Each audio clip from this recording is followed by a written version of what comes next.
Product not yet rated. For a long time we've been able to make buildings that look good. We've been able to make cars that look very real.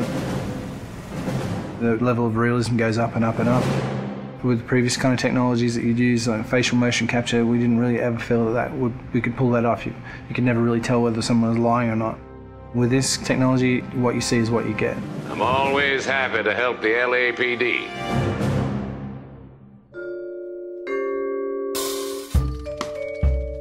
We started research on it about 5 years ago. Back then, only research groups were really doing it, this kind of 3D mesh generation from optical cameras. We thought that there might be some application for what we were doing, and this story is a detective story, so the believability of the actors' performances is key to gameplay. That's one of the key strengths of our system. We can actually see all the subtle features that animation traditional ones just can't do. Cole Phelps, traffic. What have we got? It's really acting a scene in two parts. The motion capture and then the motion scanning. The motion capture captures all the body movements and where people look, so it gives you all of the eye lines. Regulator valve. Good find. Then we move over to this studio where an actor would typically go into makeup in the morning and then have their hair done in a 1940s hairstyle. Then they'd come into a room and sit in the seat behind me, and what the rig does is capture a volume around them.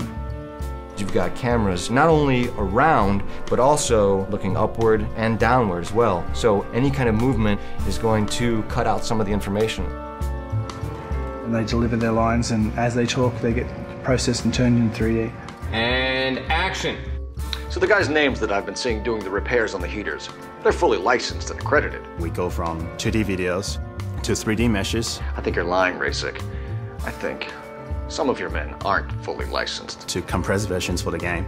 I think some of your men aren't fully licensed. You're desperate to cover your sales. The level of detail is just so high that they're just like a real person in life. You're gonna lose your wife and probably end up in the big house. I hope she was worth it. Being in the depth analysis room is a process that most people have never experienced. It's such a new technology. It's a constant close-up is what it is, but it's a close-up from 360 degrees. There's something pretty special about knowing that you will be recreated, but in another type of form. I saw myself today.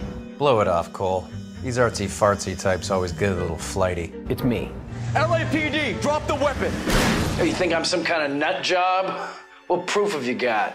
A big theme of this game is dishonesty and to detect when people are lying. You couldn't have done that in the past. Why are you lying to me, Varley? The better you are at reading people, the more things it'll reveal, and the story goes different ways if you do that. The only way you're going to get rid of me is to give me an answer. You're out of your depths here, detective, and you're asking the wrong questions of the wrong people. Having this realism really helps. You're literally talking to that person and then seeing how they behave by asking questions. Why did you kill Mrs. Terrellson? I have no recollection of the people I have killed. So what if I took a look around that car? You can't be accusing me of nothing. You've got the wrong guy.